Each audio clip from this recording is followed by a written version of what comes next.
एक बार इंसान से गुनाह हो जाता है तो इंसान तौबा कर लेता है तो गुनाह तो माफ़ हो जाता है, अगर सच्ची तौबा हो तो। क्या इंसान बार बार गुनाह करने के बाद भी अल्लाह से तौबा करने के बाद क्या उसकी गुनाह माफ़ हो जाती है? तो इस बारे में मुस्लिम शरीफ की एक हदीस है।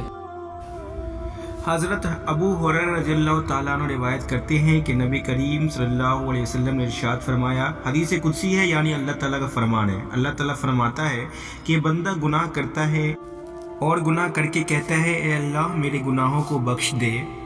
जब बंदा गुनाह करके कहता है, ए अल्लाह मेरे गुनाहों को बख्श दे, तो अल्लाह ताला फरमाता है कि मेरा बंदा गुनाह करता है, फिर ये जानता है कि उसका एक रब है जो गुनाह को बख्श भी देता है और गुनाह के ऊपर गिरफ्त भी कर लेता है। मतलब बंदे का ईमान इस बात से मुताल्लिक है कि उसका एक रब है जो गुनाह को बख्श भी सकता है या गुनाह पर गिरफ्त भी कर सकता है, सज़ा भी दे सकता है।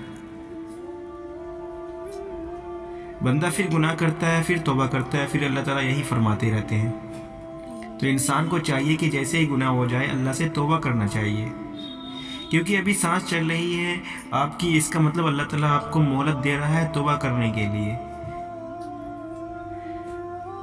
तो अगर आपसे गुनाह बार बार हो गया है और आपको डर लग रहा है कि आपके अंदर गलतफहमी ये है कि अल्लाह ताला माफ़ करेंगे कि नहीं करेंगे, नहीं भाइयों, अगर गुनाह आपसे हो रहा है बार बार तो अल्लाह पाक से गुनाह की तौबा कीजिए, मग़फ़िरत तलब कीजिए।